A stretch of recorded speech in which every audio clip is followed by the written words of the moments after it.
ప్రథమ పౌరుడు అంటే సర్పంచ్.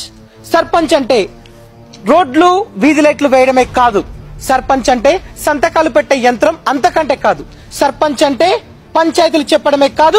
సర్పంచ్ అంటే ఖద్దరు బట్టలు వేసుకొని కారులో తిరగడం అంతకంటే కాదు. సర్పంచ్ అంటే గ్రామాల్లో అక్షరాస్యత పెంపొందించాలి, నిరుద్యోగ నిర్మూలనకు కృషి చేయాలి, అసమానతలకు గురవుతున్న ఆడవారికి అండగా నిలబడాలి, రైతన్నకు చేయూతనివ్వాలి, పేదవాడికి నేస్తం అవ్వాలి. నాకు తెలిసి సర్పంచ్ అంటే 24 గంటలు ఊర్లోనే ఉండాలి, ఊరి కోసమే కలలు కనాలి, ఆ కలలను నెరవేర్చాలి.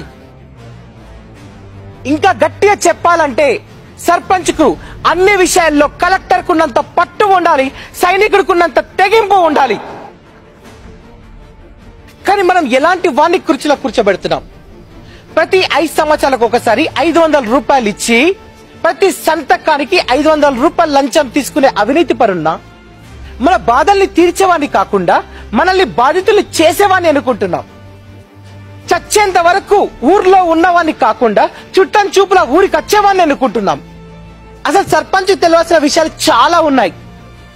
మన గ్రామ జనాభా ఎంత, మన గ్రామ పంచాయతీ పరిధిలో ఎన్ని గ్రామాలు ఉన్నాయి, మన గ్రామంలో ఎంతమందికి పెన్షన్ వస్తుంది, ఎంతమందికి రావడం లేదు, ఎందుకు రావడం లేదు, మన గ్రామ అభివృద్ధి కోసం కేంద్ర రాష్ట్ర ప్రభుత్వాలు ప్రవేశపెట్టినటువంటి పథకాలు ఏంటి, అవి ఎన్ని, మన గ్రామంలో ఎంత ఇంటి పన్ను వసూలవుతుంది, ఎంపీడీఓ అనగా ఎవరు, ట్రెజరీ అంటే ఏంటి, ఆడిట్ బుక్ అంటే ఏంటి, మినర్స్ బుక్ అంటే ఏంటి, అసలు గ్రామ స్వరాజ్యం అంటే తెలుసా, అసలు జనగణమన పాడగలడా? ఇవన్నీ సర్పంచ్ అభ్యర్థులకు తెలవాల్సిన అవసరం ఎంతో ఉంది. మార్కెట్ లో కూరగాయలు ఏరేరి మరి కొంటాం, ప్యాకెట్ లో ఉన్నటువంటి చివరి నూనె బొట్టును కూడా వదిలిపెట్టాం, షాపింగ్ లకు గంటల తరబడి సమయాన్ని కేటాయిస్తాం. అలాంటిది మనందరి తలరాతలు మార్చే మన నాయకుడి ఎన్నిక కోసం ఎందుకు 10 నిమిషాల సమయాన్ని కూడా కేటాయించాం? అక్కయ్య, ఈరోజు నీకు ఓటుకో చీరిచ్చేవాడు ముఖ్యమా, లేదా ఉపాధి హామీ పథకంలో మగవారితో సమానంగా నీకెందుకు డబ్బులు ఇవ్వరు అని అడిగి నీ తరపున నిలబడేవాడు ముఖ్యమా?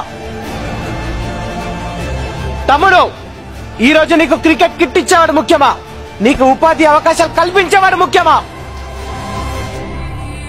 పెద్దాయన, ఈరోజు నీకు మందు మాంసం ఇచ్చేవాడు ముఖ్యమా, లేదా చదువుకుంటున్న నీ మనమడికి